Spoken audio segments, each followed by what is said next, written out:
Darsi YCP MLA అభ్యర్థి బూచేపల్లి శివప్రసాద్ రెడ్డికి ప్రజల నుంచి విశేష స్పందన లభిస్తోంది. శివప్రసాద్ రెడ్డితో పాటు ఆయన తనయుడు భార్గవరెడ్డి మన ఊరికి మన శివన్న కార్యక్రమంలో భాగంగా తూర్పు చౌటపాలెంలో ఎన్నికల ప్రచారం చేపట్టారు. ఆయనకు మహిళలు పూలతో స్వాగతం పలికి బ్రహ్మరథం పడుతున్నారు. గ్రామంలోని ప్రజలందరినీ కలుపుకొని ప్రచారం చేపట్టారు. ప్రజలు అధిక సంఖ్యలో పాల్గొంటూ స్వాగతం పలికారు. తండ్రి గెలుపు కోసం భార్గవరెడ్డి ప్రచారంలో పాల్గొని కార్యకర్తలు అభిమానుల్లో ఉత్సాహం నింపారు. తన తండ్రి బూచేపల్లి సుబ్బారెడ్డిని ఎలా ఆదరించారో అదేవిధంగా తనను ఆదరించాలని కోరారు. Jaganmohan Reddy SC, ST, BC, మైనార్టీల అభివృద్ధికి పెద్దపీట వేశారని ప్రజలకు వివరించారు. జగనన్న ఇళ్ల స్థలాలకు శాశ్వత హక్కు కల్పిస్తూ పట్టాలిచ్చామని తెలియజేశారు. పేదలకు జగనన్న ఇచ్చే స్థలాలను చంద్రబాబు హేళనగా మాట్లాడుతూ సమాధులు కట్టుకోవడానికి కూడా పనికి రావనడం ఆయన దురహంకారానికి నిదర్శనమని విమర్శించారు. పేదలకు స్థలాలు ఇవ్వడం చేతకాని చంద్రబాబు జగనన్నను విమర్శించడం సిగ్గుచేటని విరుచుకుపడ్డారు. పేద ప్రజలకు అండగా నిలిచేది ఒక్క జగన్మోహన్ రెడ్డి ప్రభుత్వం మాత్రమేనని గుర్తు చేశారు. ప్రతి పేదవారికి చేయూత, ఆసరా, అమ్మఒడి పథకాలు అందిస్తున్నారని అన్నారు. వచ్చే ఎన్నికల్లో ఎమ్మెల్యేగా తనను ఎంపీగా చెవిరెడ్డి భాస్కర్ రెడ్డిని గెలిపించాలని కోరారు.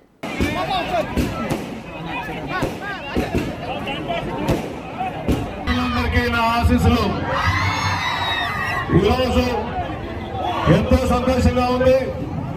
గతంలో ఎప్పుడు లేని విధంగా బూచేపల్లి కుటుంబం మీద ప్రేమతో, అభిమానంతో ఇక్కడ చేసిన వేలాది మంది వచ్చేసిన అక్క చెల్లెలందరికీ మరొకసారి మరీ నమస్కారాలు. 2009లో నన్ను ఎమ్మెల్యేగా చేసి అసెంబ్లీకి పంపించిన ఈ వైఎస్ఆర్సీపీ నాయకులందరికీ మళ్ళా ఇంకొకసారి అవకాశం ఇచ్చి జగన్మోహన్ గారు మీ అందరి ఆశీస్సుల కోసం మళ్ళా మీ ముందుకు పంపించేందుకు జగన్ ఎప్పుడూ మర్చిపోవాలని చెప్పి సభాముఖంగా చేస్తున్నా.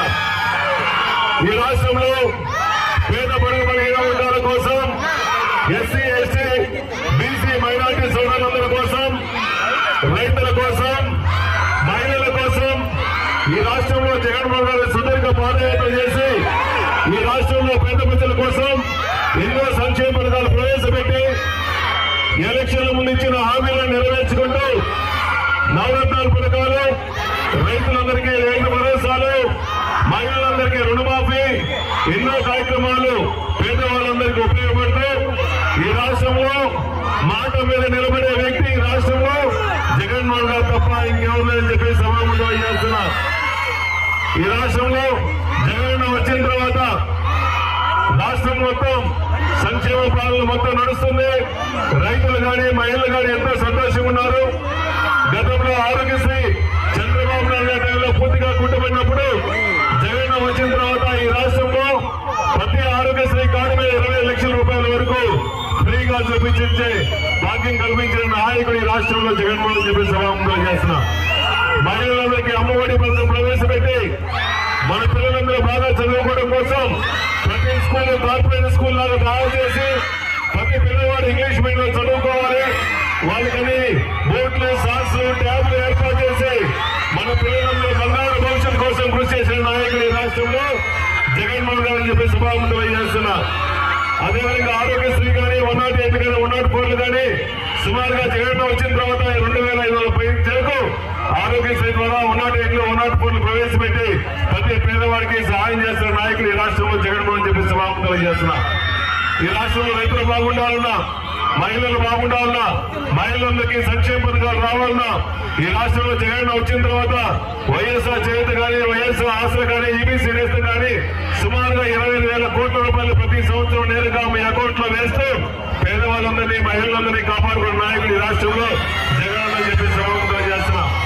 గతంలో మీకు ఏ పథకాలు రావాలన్నా జన్మభూమి కంపెనీల ద్వారా మీరందరూ చెప్పులు అడిగే విధంగా తిరిగితే మీకందరికీ గవర్నమెంట్ పథకాలు వచ్చాయి కాదు. కానీ జగన్ వచ్చిన తర్వాత సచివాలయాలు ఏర్పాటు చేసి వాలంటీర్ల వ్యవస్థ పెట్టి నేరుగా వాలంటీర్లు మీ దగ్గరికి వచ్చేసి అన్ని అకౌంట్లో డబ్బులు మీ అకౌంట్ లో వేసిన మహానుభావుడు, దళారీ వ్యవస్థ లేకుండా చేసిన నాయకుడు ఈ రాష్ట్రంలో జగన్ అని చెప్పి సభాముఖంగా చేస్తున్నా. మీరందరూ గమనించండి, జగన్ పాలనలో రైతులందరూ బాగున్నారు. చంద్రబాబు నాయుడు గారు ఒక ప్రోగ్రాం పెట్టారు, రా కదిలి రా అని చెప్పేసి. ఆయన పిలిస్తే కరువు తప్ప ఇంకేమీ రాదు. ఆయన నమ్ముకుంటే మనం సంఘనాయకపోతాం. రైతులకు అండగా ఉండే ప్రభుత్వం జగన్మోహన్ ప్రభుత్వం, మహిళలందరికీ అండగా ఉండే ప్రభుత్వం జగన్ ప్రభుత్వం. ప్రభుత్వం జగనన్న ప్రభుత్వం అని చెప్పి సభాముఖులు చేస్తున్నా. ముసలి వాళ్ళకి 3,000 రూపాయలు పెన్షన్ అయినా ఏ అభివృద్ధి పథకాలైనా జగనన్న వచ్చిన తర్వాత ఈ రాష్ట్రం మొత్తం బాగుంది.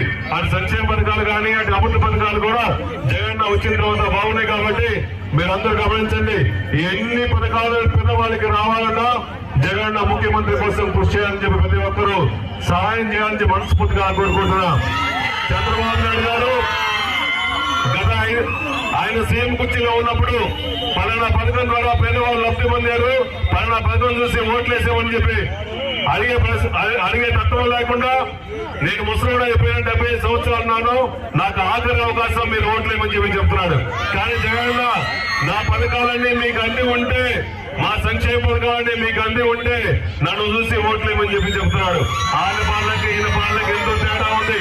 మాట మీద నిలబడే వ్యక్తి ఈ రాష్ట్రంలో జగన్మోహన్ గారు తప్ప ఇంకెవరు లేరు. కాబట్టి మీరందరూ గమనించండి, జగన్మోహన్ గారిని ఎదిరించడం కోసం అటు పవన్ కళ్యాణ్ గాని, అటు పప్పు గాని, అటు బీజేపీ గాని, ఎన్ని పార్టీలు ఎన్ని జెండాలు లేకపోయినా జగన్మోహన్ గారిని ఎదిరించే ధైర్యం సత్తా ఈ రాష్ట్రంలో ఎవరికి లేదు. కాబట్టి మీరందరూ కలిసిమెలిసి జగన్మోహన్ గారిని గుర్తుపెట్టుకొని మళ్ళా మీ తమ్ముడు అనుకుంటూ మీ తమ్ముడు పోటీ చేస్తున్నాడు ఈ కాన్స్టిట్యున్సీలో అని చెప్పి మీ అందరి ఆశీస్సుల కోసం మళ్ళా మీ దగ్గరికి వచ్చాను.